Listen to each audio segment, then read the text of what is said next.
Assalamualaikum warahmatullahi wabarakatuh. Seluruh bangsa dan setanah air, jumpa lagi di channel Jagat Lupitu. Semoga dalam keadaan sehat, tak kurang satu apa, rahmat barokah, salam Allah curahkan untuk kita semuanya. Gus Abbas demi menjawab tantangan, banyak sekali bulian, cemoohan, hinaan dari klan dan muhibin mereka, termasuk dari FPI. Banyak netizen-netizen yang miring atas hadirnya PWILS di bumi Nusantara ini, dengan gamblang memberikan sebuah pemaparan logo-logo yang ada di Laskar Sabilillah. Tantangan ini nyata, mereka begitu luar biasa, penghinaan yang luar biasa, framing yang begitu dahsyat. PWI adalah PKI, PWI adalah pasukan waria Indonesia yang notabene mengesampingkan atas perkembangan berdirinya perjuangan Wali Songo Indonesia. Alhamdulillah, ibarat pohon diterpa angin, semakin kencang semakin kokoh pohon itu berdiri, akarnya semakin kuat, dahannya semakin kuat, daunnya semakin rimbun, buahnya semakin banyak, lebat dan manis rasanya. Tantangan ini dijawab, tantangan ini counter dengan sikap bijaksana, arif, tapi terukur. Mari kita simak bagaimana Gus Abbas pasca bentrok Pemalang menguatkan sendi-sendi perjuangan PWILS Laskar Sabilillah. Kita simak videonya. Sekali lagi lah mohon maaf yang kali harga mati Nusantara. Assalamualaikum warahmatullahi wabarakatuh. Ini panjenengan ini kadang-kadang wonten ingkang dereng paham, nggih. Mila monggo panjenengan perhatosake, panjenengan napa dimengertos pripun napa lambang-lambangipun kepada salah satu daripada Laskar Sabilillah. Coba naik ke atas membawa bendera Laskar. Nggih, Laskar nggih. Yang monggo tiang kalih mawon supados saged dipun kibarkan. Itu niku dipun bentangkan. Nyuwun sewu Gus nggih. Wonten mriki mawon. Lah ngoten. Teng mriki mawon, teng mriki. Teng mriki mawon. Sebelah mriki. Ada yang membawa tongkat komando menghadap mereka, menghadap ke sana. Ada yang membawa tongkat komando tidak dibendangkan. Kalau bisa ada satu laskar lagi ke sini. Ada satu laskar lagi, silakan. Ini insyaallah niki ingkang majeng mriki insyaallah pahalane ageng niki. Monggo. Monggo setunggal mriko panjenengan mriki langotan. Tadi mundur. Agak mundur. Ada yang bawa tongkat komando? Tidak ada. Baik, dihadapkan ke sana. Dihadapkan ke sana. Yang kira-kira masyarakat tahu semua. Ini lambang Laskar Sabilillah. Oke, mudah. Lambang Laskar Sabilillah ini adalah lambang wayang. Ini adalah lambang gunung. Biasa yang ada di wayang mesti sebelum wayang itu mulai dan sebelum wayang itu dimulai itu biasa dikibarkan lambang ini dulu, segitiga. Ini kalau kalian tahu ini adalah lambang gunung. Kenapa lambang gunung? Karena ini adalah lambang leluhur kita semua, bangsa Nusantara. yang mengibaratkan mereka ibarat gunung. Panjenengan sumerep gunung. Gunung itu adalah pakunya bumi. Gimana mboten? Mila julukan-julukan ingkang wonten dumateng Nusantara biasa kaitannya kali bumi. Paku buwono, mangku bumi, amangkurat. Amangkurat tu amangku al-ard. Al-ard niku bahasa Arab niku bumi. Maka itu kaitannya dengan bumi. Kenapa? Karena beberapa kalimat yang paling disebutkan sering disebutkan di dalam Al-Quran itu al-ard. Lillahi ma fis samawati wa ma fil ard. Kemudian inni ja'ilun fil ardi khalifah. Bumi itu sering disebutkan dalam Al-Quran.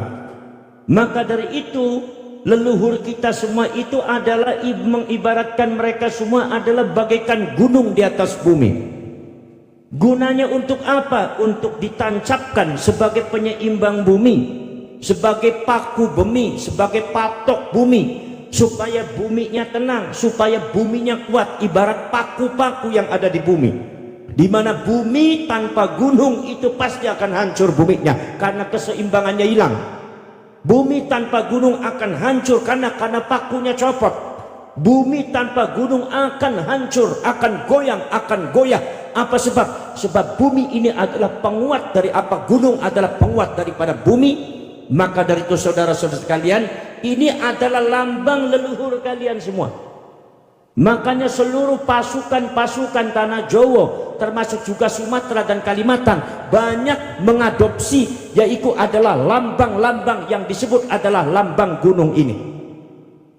Maka saudara-saudara sekalian, lambang ini juga adalah lambang kedikjayaan dan kehebatan leluhur kalian.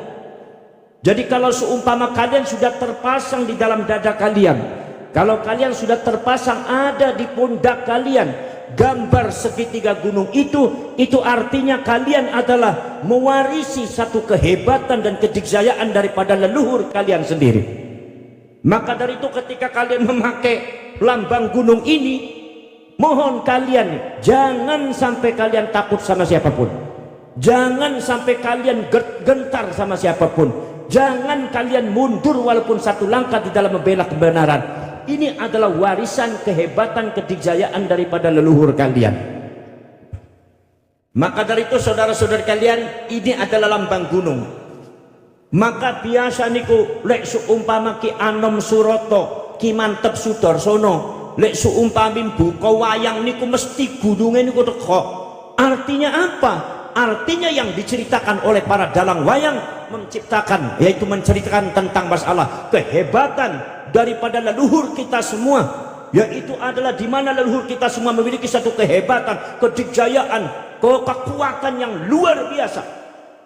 Saudara-saudara sekalian, bisa dibuktikan bahwasanya zaman dahulu yang namanya pasukan kekuasaan Mongolia itu tidak bisa ditundukkan oleh siapapun. Mongolia menguasai daratan Cina, Mongolia menguasai daratan Timur Tengah, Mongolia menguasai daratan Asia, Mongolia menguasai daratan Eropa, bahkan daratan Amerika. Tapi dua kali Mongolia menyerang ingin menguasai daratan Nusantara, selalu gagal karena kehebatan daripada leluhur kalian semua.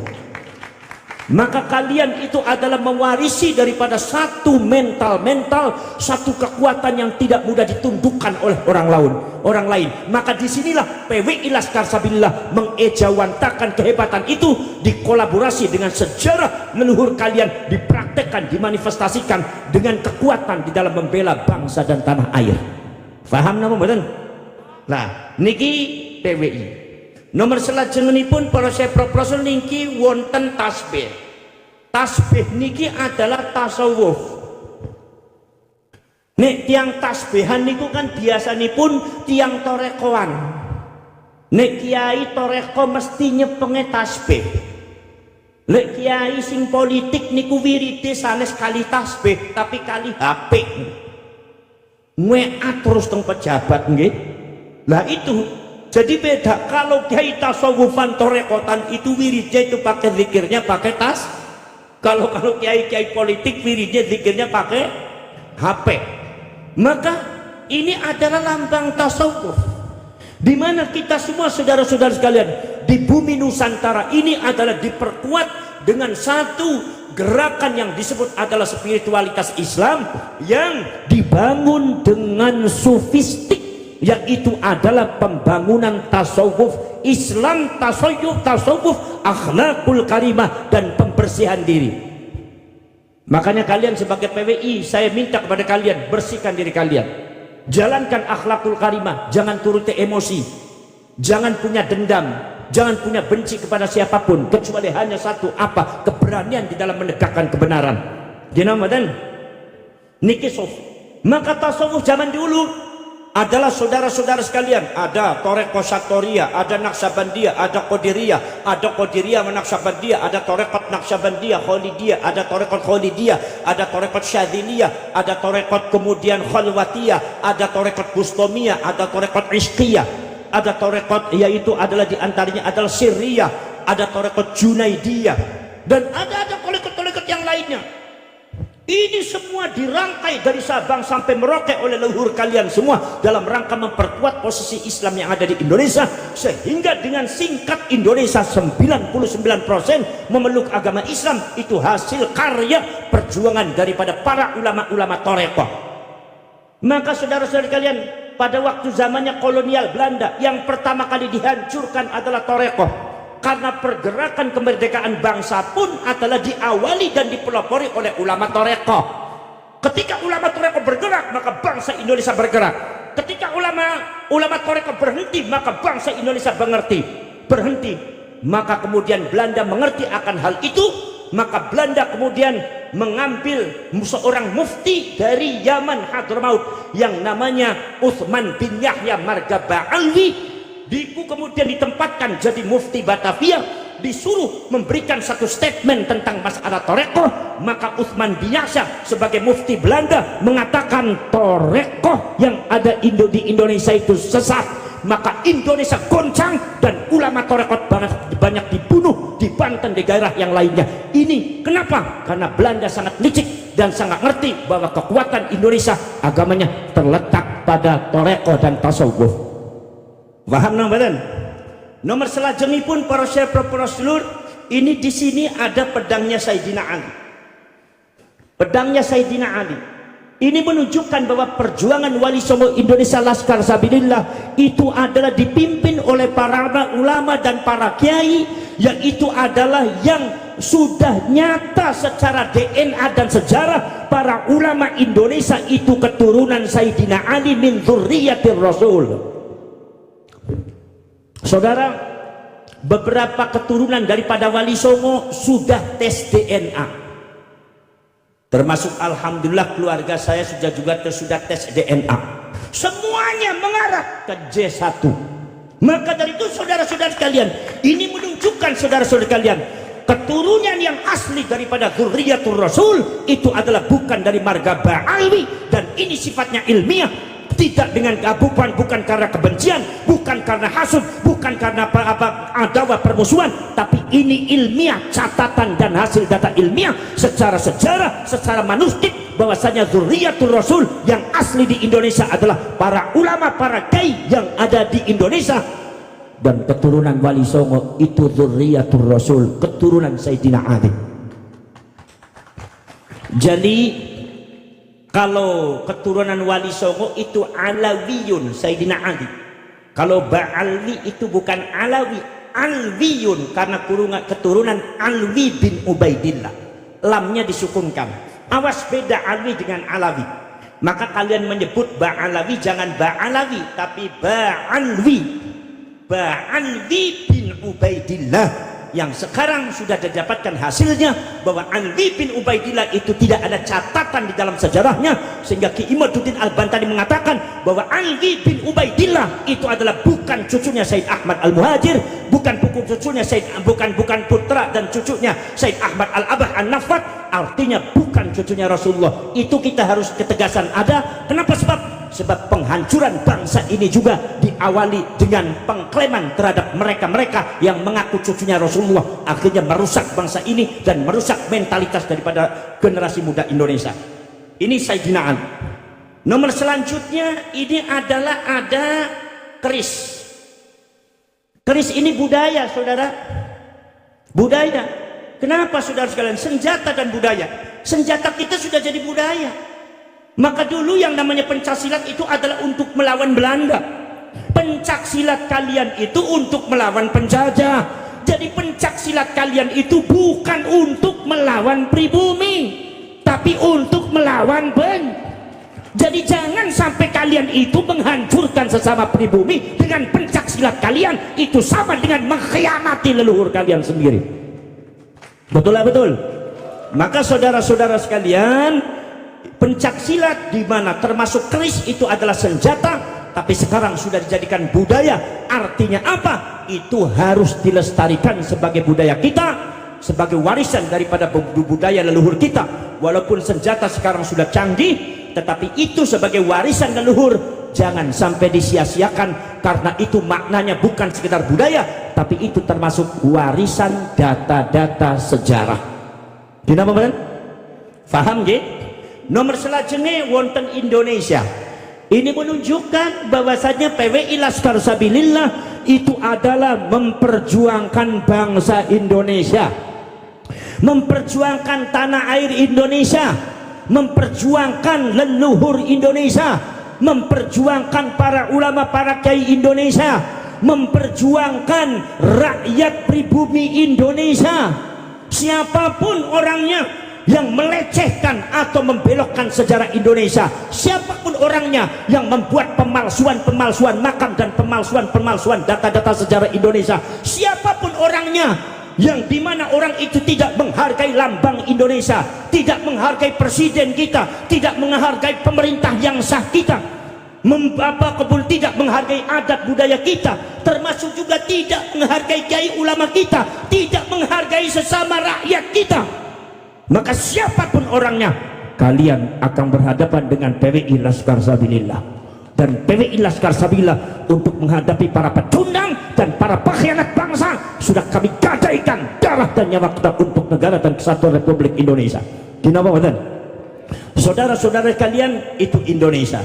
Nomor selanjutnya pun para seluruh Laskar Sabilillah ini ada bintang 5 nggih. Ini bintang 9 nggih. Bintang 9 yang di atas itu Rasulullah, yang 4 yang sebelah kanan ini sahabat Abu Bakar As-Siddiq, Sayyidina Umar, Sayyidina Uthman, Sayyidina Ali radhiyallahu taala anhum.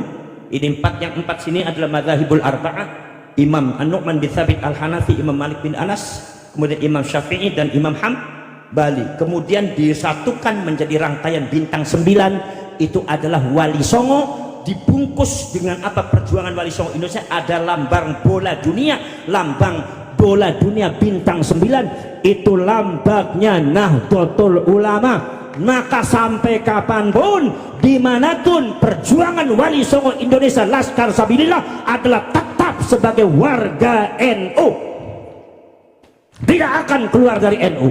Dinamakan. Dan maka perjuangan Wali Songo Indonesia Laskar Sabilillah didirikan adalah untuk membentengi Nahdlatul, untuk memperjuangkan Nahdlatul, untuk mengangkat derajat para ulama, para kiai Nahdlatul, untuk memperjuangkan ajaran-ajaran Nahdlatul. Jadi saudara-saudara sekalian, maka ini adalah lambang Laskar Sabilillah yang harus difahami oleh kita semua. Mudah-mudahan ada manfaatnya bagi kalian semua, dan saya akhiri saja. Wassalamualaikum warahmatullahi wabarakatuh.